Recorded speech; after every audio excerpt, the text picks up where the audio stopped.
But let's get straight to it. I'm very pleased today to welcome my friend and colleague Michael Goldsby, who is Associate Professor of Philosophy and both the Associate Director and Undergraduate Studies Director for the School of Politics, Philosophy and Public Affairs here at WSU. His primary research interest is in the philosophy of science, with a particular interest in biology, ecology and climate science.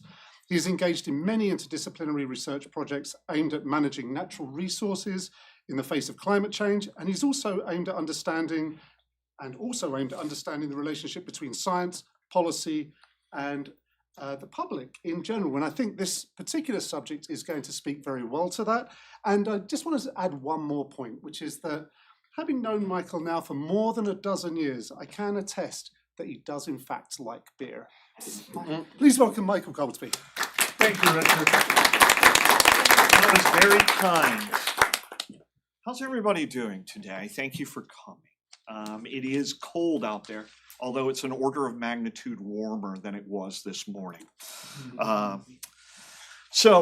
Obviously, I'm giving a talk on Can Beer Save Democracy? Really, this is a version of a talk that I give for Humanities Washington, which is how beer might save democracy. So I'm going to argue that it could.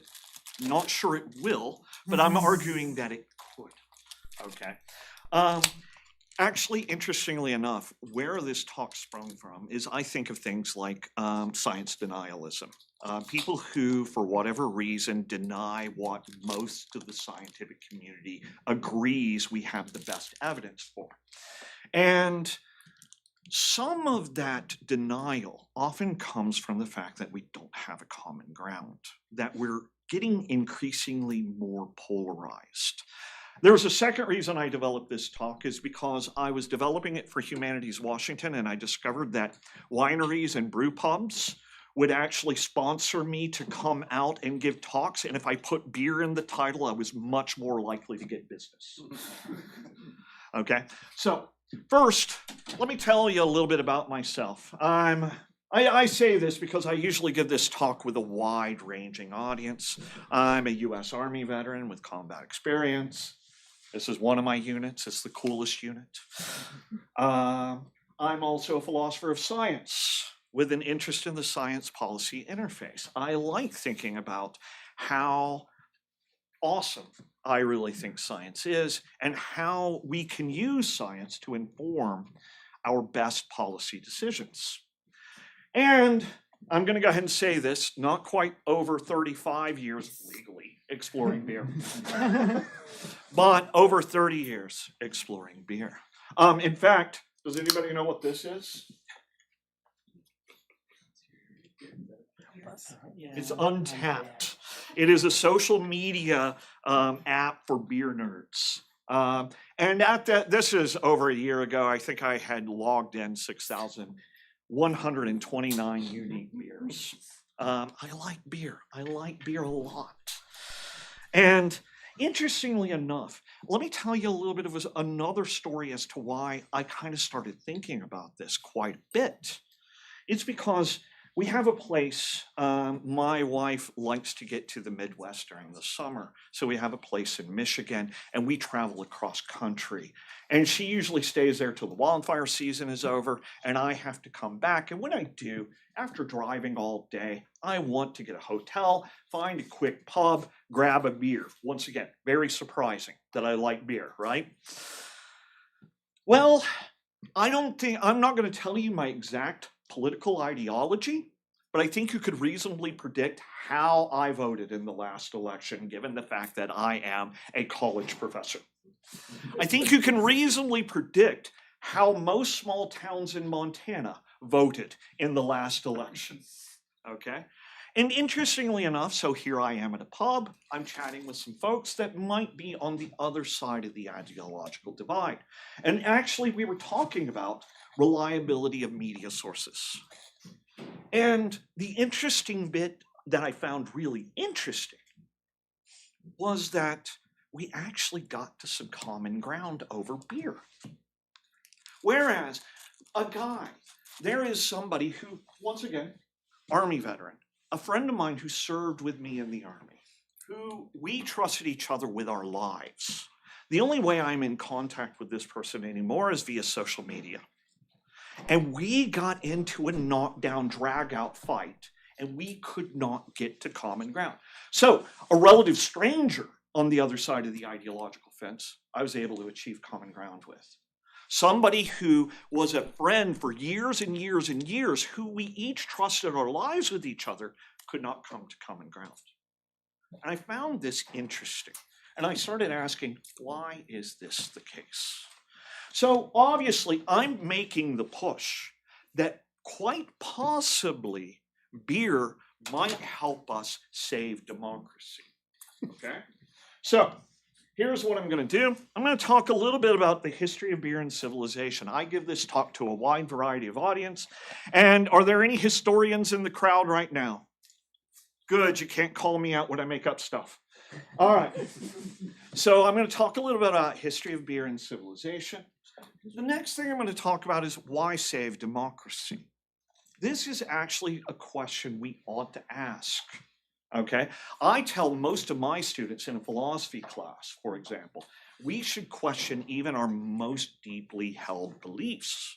We should ask, do we have good reason for those beliefs? So I'm going to say it's not trivial that we should want to save democracy. Finally, I'm going to talk about the market, or not finally, next I will talk about the marketplace of ideas and how it's kind of important for what we would normally call a liberal democracy. Now, when I say liberal democracy, my political science friends and colleagues share with me that I don't mean conservative and liberal in the American politics sense, okay? It's a special type of democracy that we see in largely sort of Western countries that had its roots more or less in Greece, okay? Then I'm going to talk about hyperpartisanship and how this is actually a threat. I'm going to kind of put my finger actually on what might be the problem.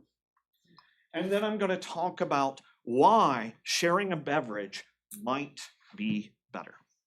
All right. Ooh, I just stepped on your foot, Michael. Okay. They're deep boots. I don't feel. And now that is immortalized on YouTube. Oh no. Okay. Early in our evolutionary history, we enjoyed alcohol. Very early in our evolutionary history. Interestingly enough, and by the way, the Surgeon General has recently come out, and let me go ahead and say there are health risks associated with any use of alcohol. I want to make that very clear, and I'm also going to make very clear that you should be responsible with respect to alcohol usage. Okay, but early in our evolutionary history, we enjoyed alcohol. Interestingly enough, we can test this. It turns out a lot of creatures will actually seek out overripe fruits when they're foraging. You want to know why they want the overripe fruits? It gets them drunk. They like it. Okay? So early in our evolutionary history, we have been enjoying the earliest definite brewing. We have really good evidence that it occurred about 6,000 years ago, but there's actually some evidence that suggests it might even be older than that, 10,000 years perhaps. It's very important to early civilization. Can anybody read hieroglyphics? Good, you won't call me out on this either. So Egyptians loved their beer so much that it actually figured into their poetry. This is the rough poem. I'm happy when I see her, happy even without drinking beer. That is love, okay? That is love. By the way, interestingly enough, it may be the case, but let me go ahead and take a quick aside. People talk about great inventors in history. Probably the person who first tamed fire, the person who developed the wheel. Who was that person that dropped a bunch of grain into a bucket, let it foam up for a bit, scraped the foam off and said, let's give this a drink? That person is a hero. Okay, and there is a lot of evidence that enjoying beer, and taking these grains that we would ultimately cultivate was the impetus behind all agriculture. and agriculture the impetus behind civilization itself. Interestingly enough, democracy may have actually developed as well in the idea that we're all kind of equal when we're sharing a beverage. Okay? So that's civilization, but I'm talking about democracy and I'm talking about American democracy. I want to save American democracy. Okay? And I'm going to talk about the history of beer here in the good old US of A. But I could probably do a whole talk on that well, I can't, but someone could. Okay? I'm restricting just to what I call the dollar bill folks. If they appear in a dollar, then those are the folks that I'm going to talk about here. Okay? George Washington, father of our country, turns out he had a porter recipe that clocked in at about 6.6% ABV, and by all reports has a strong molasses finish. Okay. By the way, if there's anybody who's a brewer out there, please let me know. I need to get this beer brewed, and I need to try it. Okay. So George Washington certainly liked his beer, and he enjoyed his wine too. Thomas Jefferson, he was more of a wine drinker, but that's okay. Okay. But he had a brewery at Monticello. In fact, this is a picture of the brewery at Monticello. It's a recreation, most likely, but still. So Thomas Jefferson, George Washington, Abraham Lincoln. This is my favorite Abraham Lincoln quote. I'm a firm believer in the people. If given the truth, they can be depended upon to meet any national crisis. The great point is to bring them the real facts and beer. Okay? And I think there's something Lincoln may have glommed on to. Alexander Hamilton promoted American beer in response to whiskey excise taxes. By the way, I'm going to say early Americans were prodigious drinkers. If you were a 17th or 18th century American, you probably had a couple of shots before you even got started in the morning. Okay? So Hamilton promoted beer. Andrew Jackson, Old Hickory, was a prodigious drinker, and he's reported not to trust anybody who teetotaled. I don't know what that would say, how Andrew Jackson may interact with some of our past presidents, but hey, all right. Of course, everybody thinks Ulysses S. Grant was a drunk. He certainly imbibed, but not as people suppose.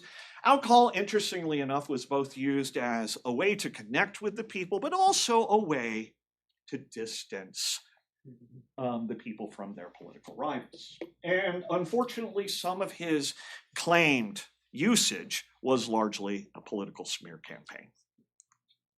Finally, Ben Franklin. Who goes to brew pubs? Let me take that quick poll. Do a lot of you go to brew? I know you do, Richard. Okay, yeah. And I bet you've seen this quote. Beer is proof that God loves us and wants us to be happy, and it's attributed to Benjamin Franklin. It's a lie.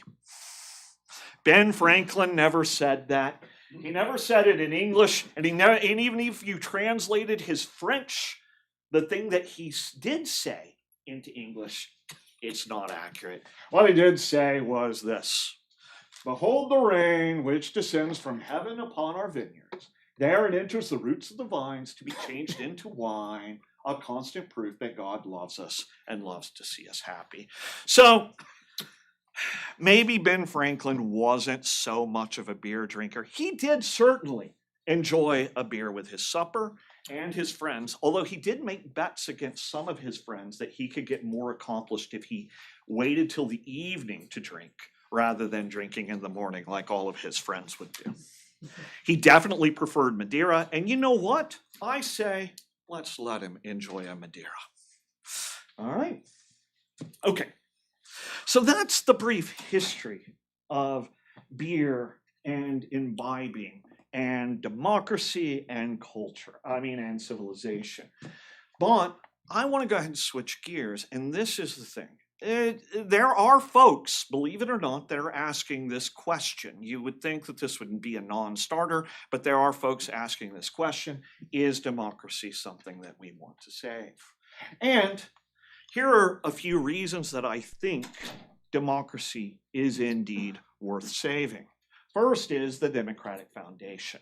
The idea is, in principle, you all have a say. Your side may not win the election, but you can at least register your disapproval with the other side.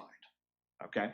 So in principle, when you go to vote, and you should all go vote, you are registering your view with respect to policies and those who hold political power. Okay? I think this is a good thing. Okay? It would kind of suck if I had no say whatsoever in policies that affect me. Okay? I may be able to do nothing about it, but at least I should be able to register my discontent. The rule of law.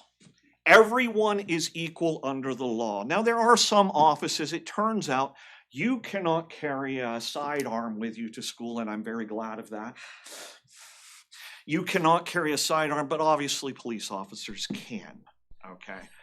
Well, what we mean is that the law allows police officers to do that. It doesn't allow anybody to do it. We think that the rule of law ought to be the guiding principle that everybody is supposed to be beholden to. Now, that might be under attack, and I have a suspicion that I'm going to get some pushback on that, but I think this is useful, okay? The idea is just because you have a particular position or you were born in a certain family, the law should not treat you differently than it treats me.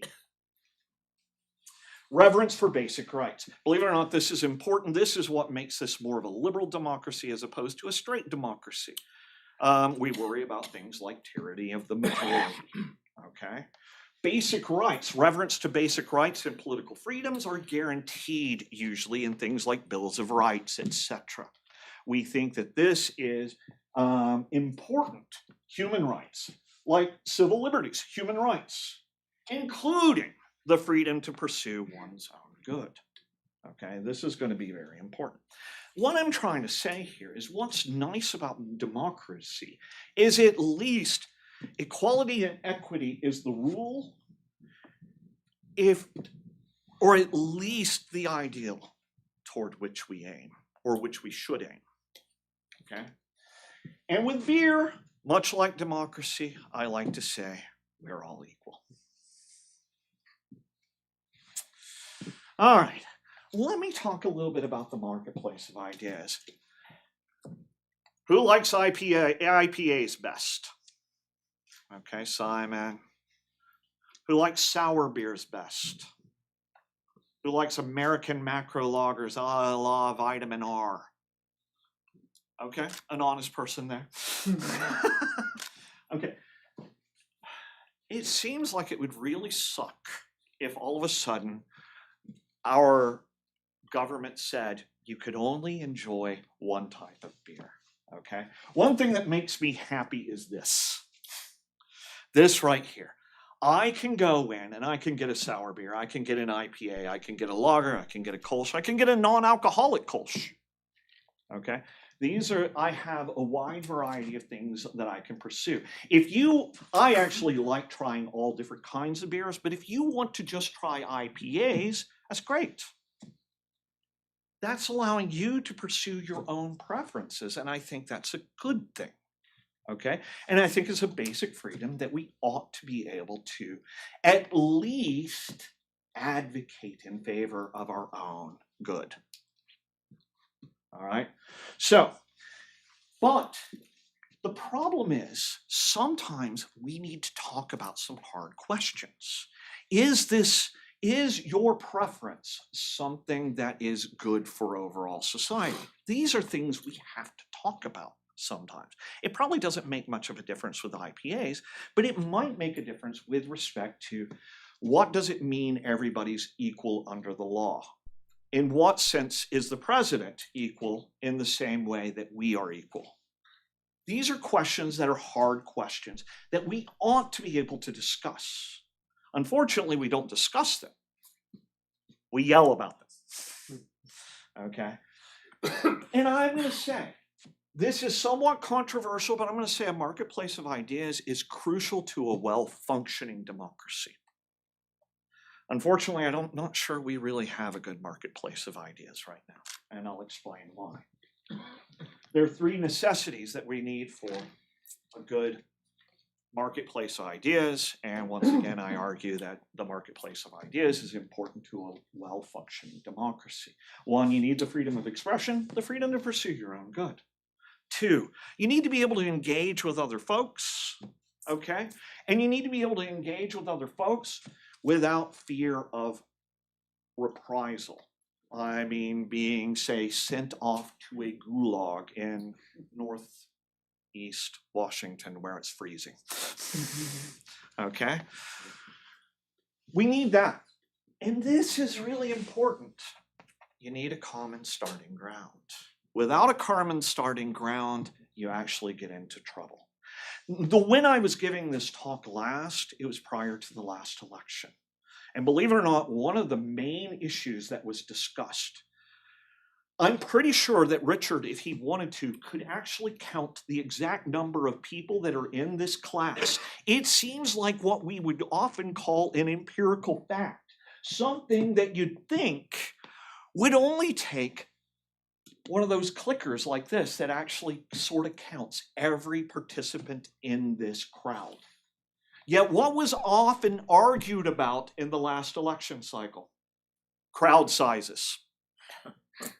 We couldn't even agree on crowd sizes. This says to me, if we can't agree on basic counting, we have left common starting ground way back in the rearview mirror. We no longer have that. And that's the thing that's troubling me. This is the one thing that I'm worried about most. If we can't agree on crowd sizes, how can we agree on sensible gun control? How could we agree on things like, I don't know, what does equality under the law mean? This is going to be harder if we can't even figure out what is the size of a crowd. And this is where I think the problem is. We live in a hyperpartisan society now. Polarization is a threat to democracy as it causes us to disengage with the other side. Okay? This is, to me, the problem that we currently have. And I'm going to go ahead and put my finger on what I think caused it. Okay? This is a little controversial. This may be me old manning it. Don't care. Okay? But I think the problem is going to be a result of something that's good.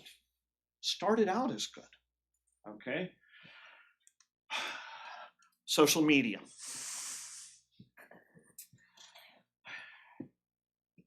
Mark Zuckerberg, when he developed Facebook, he actually made claims like, look, what this is going to do is it's going to actually allow broader engagement through a much larger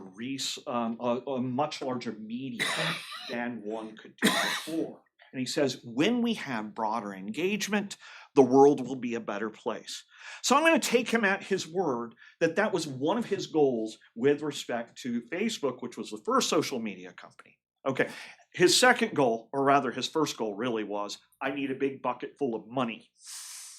Okay, but I take him at his word that he really thought that social media and having broader engagement such that we could talk through social media, he thought that the world would be a better place. I think he didn't think through things enough. Okay, I'm going to go ahead and say there's some wonderful things about social media. Some things that when I was growing up were not available to me is it gives a very broad engagement. I grew up in a town and during an era that was often called the Satanic Panic. Okay, and interestingly enough, one of my hobbies and very few of us in my hometown had this hobby, was Dungeons and Dragons.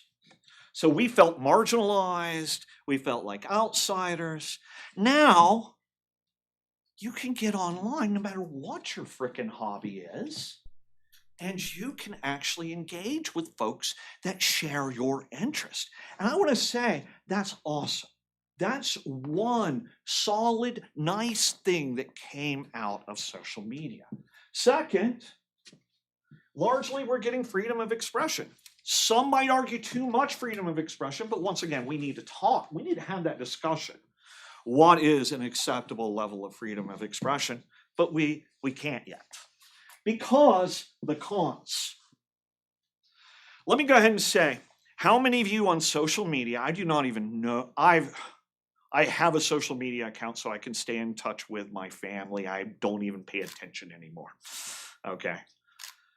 But how many of you like it when you have something that you post on social media, any favored social media, and it either gets retransed or it gets liked or some other whatever the thing is? How many of you like that when it happens? Oh, I felt good when it happens. It gives you, it like gets the dopamine going, and it's like, oh yeah, this is great. I love this. It feels good. It feels good when people like what you say. All right. Interestingly enough, also when people don't like what you say, it kind of feels good too. It's bizarre. And here's why it feels good. Because guaranteed, prior to large amounts of polarization, about half your friends would jump to your defense. Doesn't it feel really good when your friends jump to your defense? It feels really good. Really good. So, interestingly enough, this reward structure is what's leading to polarization. This is my argument. The reward structure actually incentivizes more inflammatory speech. It does. And here's why. Suppose, actually, it was funny. I remember a Foley talk here where a candidate was running for an Eastern Washington assembly seat, and this person had a very nuanced position on gun control. Extremely nuanced. I thought it was well considered. I thought it was rational, but almost everybody was sleeping. If you post on social media a nuanced version of gun control, there's really about two things that are going to happen. One is you might get ignored. Doesn't it suck when you post something and nobody pays attention to whatever the hell you post? That sucks. That's one thing that can happen.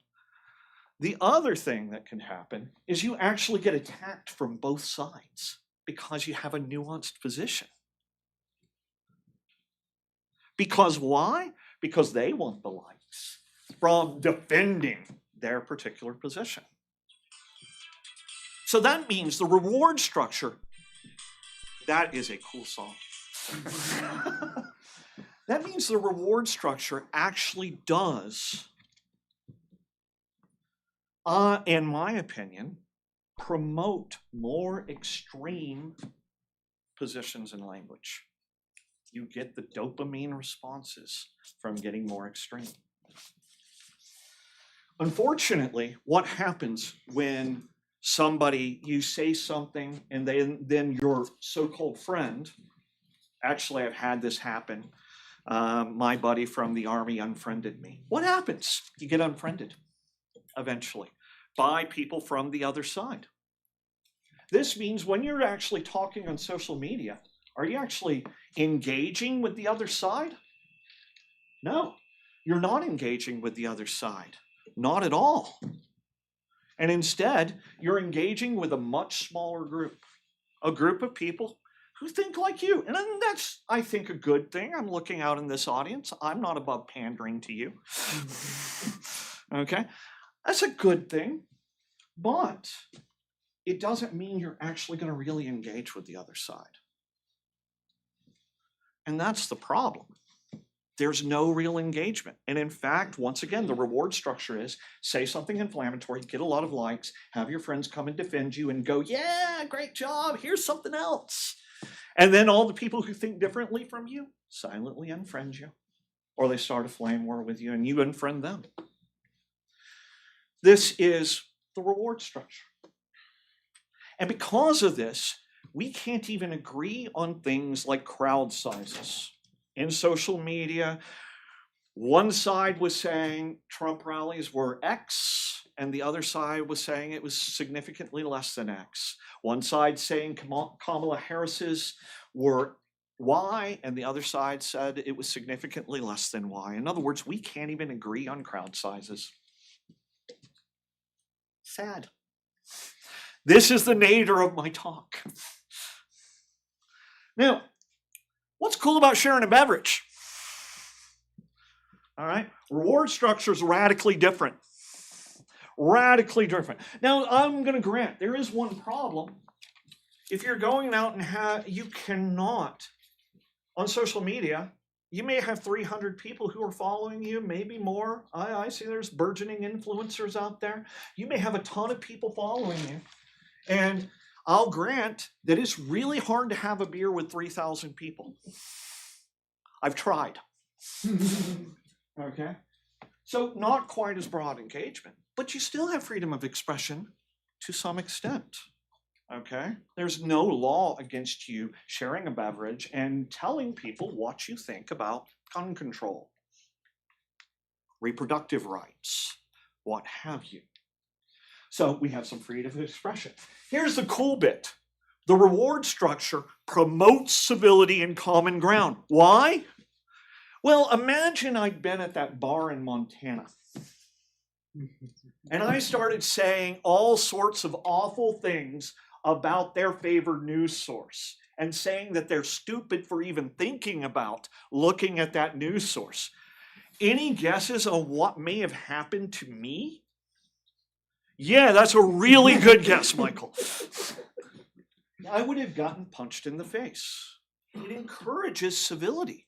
The reward structure encourages me to be at least a bit more diplomatic. It doesn't mean I have to temper my view that much. It means that I have to talk about the ideas and frame it in a way such that I don't get punched in the face.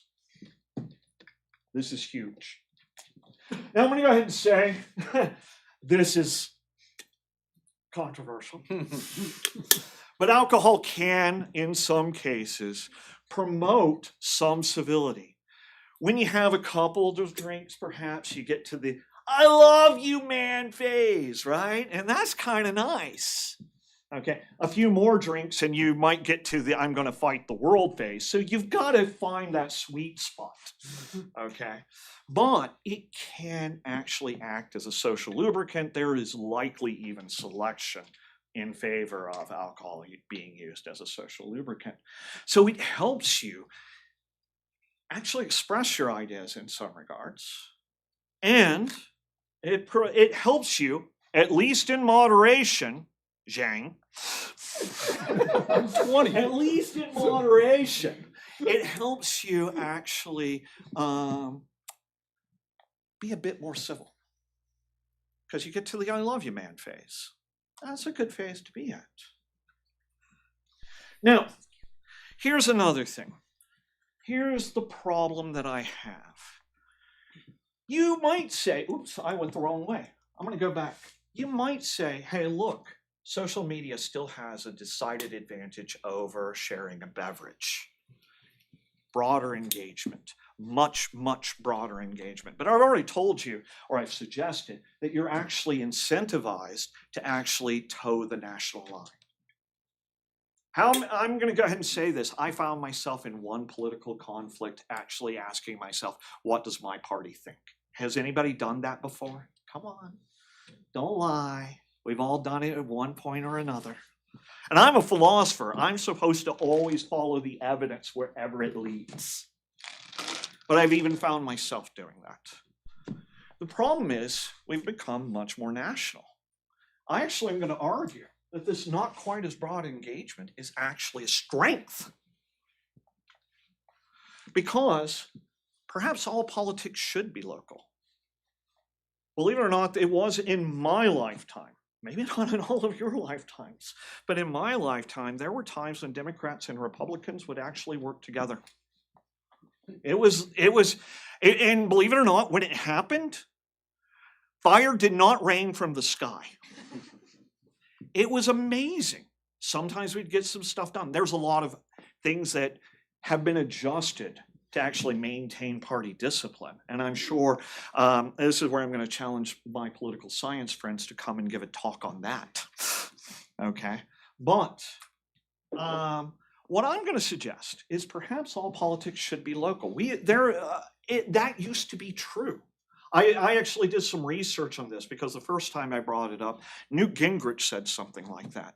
But then somebody came to me and said, no, it was Tip O'Neill. I finally done the research. Somebody's been saying it for years and years. The earliest recorded instance is 1932. All right. All politics should be local, and perhaps for a well-functioning democracy, it ought to be. Okay. There's actually an interesting book that used to talk about political capital, how your community could have better political capital in some regards, and how its political capital was eroding. And one of the ways that it was eroding is it seemed that people used to, back before the internet, I know that's way back in the dark ages, back before the internet, you'd go and you'd bowl with your friends. And you know what? More often than not, your friends did not think exactly like you politically. But you would come to common ground and you would have local interest as opposed to national interest. And that we've lost. So I think folks need to really relearn how to have difficult conversations with each other in person. Real conversations where they're actually engaging with the other side in a respectful way, in a way that might say, look, I'm coming to this with one opinion, and I leave it as an open possibility that I might be wrong. And by the way, I'm a philosopher of science. Does that sound familiar? That's exactly the way scientists should be. They should go, look, I have a theory, but I leave it as an open possibility. I might be wrong. I need to gather evidence. And the way we gather evidence about these difficult issues is with talking with the folks around us. So, my solution is get off social media and get back into bars. That's right. You write home to your parents and say, I have a professor that says I need to spend more time in bars, Mom and Dad, because democracy is in need of our help. Okay. Now, I'm going to go ahead and say you don't have to imbibe. Many of the benefits of sharing a beverage, sharing a beer, say, or a wine, or whatever, can also be achieved sharing any beverage. In fact, Richard and I agree on a lot of things, but not on everything, and we shared some tea today. And I do realize sharing tea might mean something else in the vernacular. But we shared some tea, and we talked. It was nice. He didn't want to hit me once, and well, maybe once. Okay? You can do this sharing any beverage. Actually, I'm going to go ahead and say that uncle that thinks the other way than you do, offer to go have coffee with that person. Okay? You can actually get a lot of these benefits without imbibing. So I want to go ahead and say that. Buying someone a non-alcoholic beverage and chatting with them can be just as effective. For that matter, bring them a frickin' cupcake. You bring your sworn enemy a cupcake, and they're going to soften at least a little, unless they're really paranoid. Okay? So, this is what I'm going to say. Now I'd like to say thank you for taking the time to save democracy. When I give this at a pub, this is when I'd raise my glass and say cheers. I also need to thank Humanities Washington. Obviously, the Foley Institute, and go Kooks. One other thing, I was asked by somebody, speaking of which, making politics local. It turns out that, how many students are out there? Students, there are times when we need people to judge. Who likes judging people? Come on, we all like judging people. It's great, it's fun. Okay, it turns out the conduct board that decides things like plagiarism, etc., needs student representation because in a way it wouldn't be a just system without it. And you can get nice letters from the dean of students if anybody's going to law school, etc. That could be really useful. So I encourage you, after the talk, come up and tell me how awesome my talk was, 1. And then 2, if you're interested in judging some people, come grab this and consider serving on the student contact board. Thank you, folks.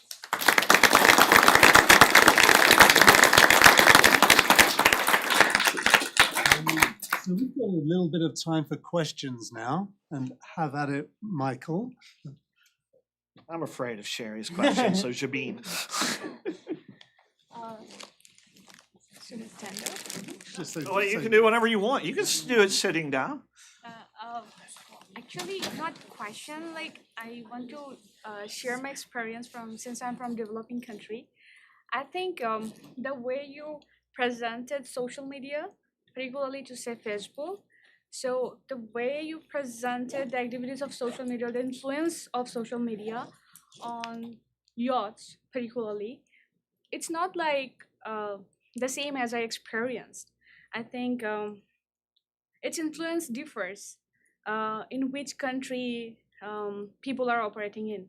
I mean, in developed country, I mean, since I'm here for 6 months, I see like it's students are less active in social media. I mean, in Facebook.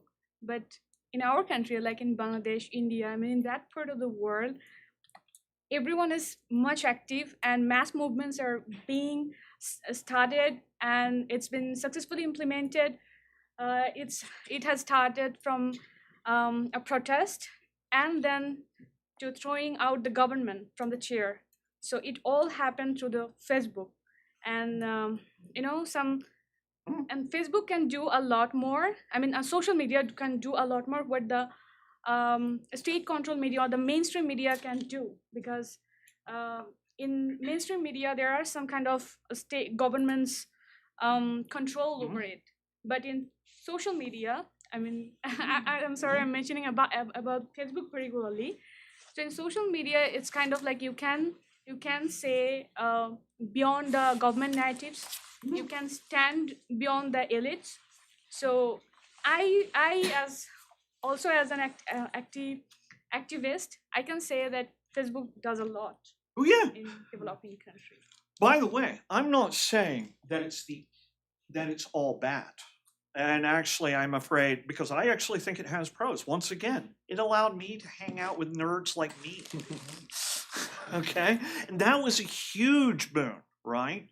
And there are times when it has done good things, a lot of good things. Once again, when you need the broad engagement in order to actually gather folks who actually need to take action. I'm going to go ahead and say, my going to the beer halls and trying to gather folks to protest our current government interactions is going to be a lot less successful than if I organized on Facebook or social media. No doubt there. No doubt. What I'm saying is, anybody who thinks they're actually engaging with the ideas on Facebook, they're not doing that. That's my claim. Okay, so no, if you think that I'm coming here to to defecate all over social media, that was not my intent. It is my intent to say that there is this troubling trend that can lead to polarization. People think we're actually discussing issues of great import. I actually had a friend who wanted to discuss reproductive rights. But really what he wanted to do was shout from the rooftops his particular position with respect to reproductive rights. And when I said, hey, why don't we if you really want to have this conversation, I'll set aside some time and try to develop the arguments and show you where I might disagree and why I'm a little troubled by your premises. And he unfriended me. So, I miss him. So no, I get your point, and it's been about, like Arab Spring was largely driven by Facebook. Getting people to actually protest like some anti-union laws in Wisconsin, largely organized through Facebook and social media. And absolutely, that's what it's got to be. But if I'm trying to actually get the ideas and get toward the truth, and maybe get to resolution about really tough issues, maybe over beer is a little better. I just want to say, like, when students, youths, put a like, they really mean it.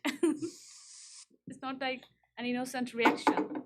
They really mean it. No, I don't deny that they feel a sincerity there. But there's also a way to express an opinion that's a much more diplomatic and actually encourages engagement rather than just, here's my battle line and this is where I stand. Thank you. I'm going to Oh, good God. You know that this is a public access talk, I'm right? going to leverage a complaint and then ask a question. So my complaint is, I do not feel like my love for porters and stouts was adequately represented in your survey. Just putting that one out there. So my question is, so I buy, having had my own fair share of beer in my life, that you can have really productive political conversations in that context. But I was wondering is how long lasting or how much of an impact do you think those kinds of conversations will have? Well, I think a one-off. I'm skeptical that it will have much impact. I think it's got to be a continued discussion with those people that we would normally kick to the curb on social media.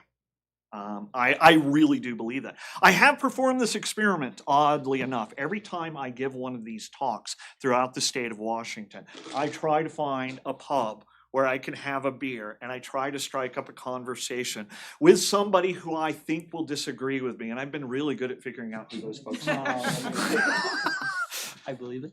And we have come to common ground on things like gun control. And if nothing else, to actually introduce something of more reflection, one beer drinker at a time. And I've done it on reliability, media sources, gun control, the homelessness situation in Seattle. All tough things, and we both walk away, I'd like to think, with a different perspective and a little more nuance than we were before. Now, sometimes nuance is BS. I'm really skirting the lines there. But I think in a lot of cases, we could probably do a little less of talking heads at each other. I think any little step toward getting us to talk more is a good thing. And I ask, what are my talents? Well, my talents are to give entertaining, ridiculous talks like this. And if I can influence people to actually start talking to the other side a bit more and making things a bit more local, then that's my one chance to have the lasting impact. But yes, I think it's got to be a continuous conversation. I see you, but this gentleman over here had his hand up. Do you think the decline in like the society's trust in like social institutions, like the media, academia, Congress obviously is another institution that I feel like approval rating has always been low for a while. So do you think that could be a reason for some polarization because most people don't trust like the institutions that's supposed to represent them? I think there is a bit of a chicken and egg thing. Okay. I always hear people who are much older than me. Okay. They will say things like, we miss media sources when we had a good, strong, unbiased media like Walter Cronkite. And if you don't know who Walter Cronkite is, Google it, look it up on Wikipedia. He was a mensch. Okay, but the thing is we didn't really have. Nowadays, this is what I think. I wonder, where does it start? I don't know, but I can tell you that there's a feedback loop going. So the thing is if I don't like what one media says, prior to the days of social media, I couldn't really get on and get thousands of people to say my take on their social media bias is correct. In other words, I couldn't get validated. And now I stepped on your foot. I could not get validated like I can today. So I actually think you might be right, and I'm not a political scientist, but I agree there are some worries about the institutions sort of moving in this sort of ways. But I'm going to go ahead and say, just like a fire requires spark, fuel, and accelerant, or fuel is accelerant, oxygen, just like that, I think this polarization that we see in social media is pushing the process along. I have a question from a viewer on the live stream. So this question comes from Gage. He asks, how many beers is ideal for soothing hyperpartisanship? Is there a golden mean? I don't know about that, but I always said that, interestingly enough, I think philosophical acumen, I've discovered in the past that my philosophical acumen actually increases with one beer. It increases with about a beer and a half, and then it starts to dwindle down right after that. My perceived philosophical acumen is direct relationship. Okay. I do think, obviously, drink responsibly, Gage. I know Gage. Drink responsibly, Gage. But there is a golden mean. Obviously, you want to be in the I love you man stage, but not in the I will fight you and your parents stage. Okay, be there. Richard? Okay, I just sort of comment and a question. So the first one is I love the idea of associational activities. I mean, we talked a little bit about Bob Putnam's book, Bowling Alone, the idea that you'd be put together doing something with people you don't necessarily agree with. I played a lot of badminton before. Those students were in my class now. I had shoulder surgery, not been playing a lot, but with a really diverse bunch of students, but also a bunch of conservative players in Spokane. And so we often wound up after a badminton tournament, we'd sit down, we'd talk. Over a beer? Over a beer and pizza. And sometimes, yes, you come away with this mutually acceptable kind of, yes, I agree to differ with you. But I've had at least one time where someone, and with no beer involved, screaming because they didn't feel their concerns were being listened to. Even though I feel that doing things with other people who don't necessarily agree with you is a fantastic idea. And I try to do it a lot because I like a good debate, discussion, maybe an argument. But anyway, so apart from that, I agree with what you say about the need to do such things, but my question is a little more prosaic. So when you're in Washington and you can meet other people and have a nice fancy, give me your finest sour beer, give me a Saison, give me a farmhouse beer. A stout or a porter for Dr. Conklin. Oh yes, a stout or a porter so that Sherry can be represented. That's fantastic. But when you're out there in the wilds coming back from Michigan and you're in the middle of nowhere where the choice is the local macro beer or something, maybe a Stella, but do you sort of feel you have to moderate your beer choices in, when you're not in artsy-fartsy Washington and you're instead in the heartland and you somehow have to represent yourself a little differently, maybe with the finest PBR alike? You know what? Let me go ahead. Seriously. No, I mean, actually, that's reasonable. If I go in all snooty and be like, I don't want your crap beer, I'm not really setting up the grounds for a civil discourse. I do have to adjust to what the locals are doing. And fortunately enough, the craft beer scene is huge. It may have peaked, but the craft beer scene is huge. And there are people from both sides of the political fence that will enjoy craft beer. But do I feel like I just need to be doing what the locals are doing to engage in their culture? Actually, one of my favorite, also sort of what inspired this talk, was there was a show called Three Sheets. And the conceit of the show was it was supposed to be a travel show. And the conceit was you can't really learn much about a people if you're just going and following the tourist trap stuff that you see in the tourist guides. That what you need to do is you need to sit down with them and enjoy a drink, a local drink, maybe play a local drinking game, maybe try the local hangover cure. It turns out, I think that that's important because it's not really a common ground, but it starts signaling an acceptance of possibly achieving a common ground. I kind of like that. Well, you told me you were going to ask something like that, but I didn't expect it to be as cool as it was. Not sure about the cool. We do have time for one more question, if anyone. Yep, there we go. Yeah, so you said for the healthy marketplace of ideas, something that's important is a common starting ground for people. But in America, I guess what kinds of things, like what does this look like that like, you know, most Americans will generally agree upon that like, hey, like, yes, we disagree about a lot, but like at this very fundamental level, like what is that fundamental thing that would generally appeal to most Americans? Actually, this is, not everybody agrees with me, but there's actually some social science research that suggests that both sides of the political fence do care about the poor, even if their policies don't necessarily help the poor out. Both sides of the political fence do care about the environment, even if they disagree about what's good or bad for the environment. Both sides of the political fence do care about future generations. And the weird bit is, if you don't believe me on the future generation issue, consider this particular issue. Climate change, basically a liberal cause-ish. And basically folks say, scientists say climate change is happening, yet people who oppose it say, the science isn't settled. And why do we care about climate change? Future generations. Believe it or not, conservatives at one point really cared about the budget deficit. And in fact, Doge is supposed, at least operating under auspices of making our budget more under control.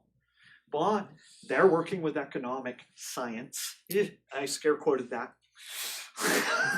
And what does the other side do? They reject it. And they say, why do we care about the budget deficit anyway? Future generations. It's the same arguments. So it turns out we as Americans actually do share values. We do care about the environment. We do care about future generations. We do care about helping the poor. We disagree on how to do that. But we're not talking to each other about how to do that anymore. We're yelling at each other. And that's the thing. So where is the common ground? There's actually values. Not everybody. Let me go ahead and say, this is something I thought about saying to Richard. I have a suspicion that if Pete Hegseth and I went out and have a beer, I would not have the same results that I had with the folks in Montana. For one, I hear he's a prodigious drinker and I couldn't keep up. Did I say that out loud? So I actually think one of the best things is to actually highlight the value similarity. And actually, this is something I mentioned in Why Deny Science. So I'm not going to be able to deal with bad actors, but I can deal with people who are close by me. My uncle, my dad. My dad voted for the other person 3 times. And every time I go into a conversation, we both have to sit there and go, I know you're a good person. I disagree with you, but I know you're a good person. That's actually the first common ground we need. And we don't get that on social media. We get that when we share a beverage. Unfortunately, we are out of time, but I feel we may have ended on a little bit of a positive note just there. Please join me in thanking Professor Goldsby.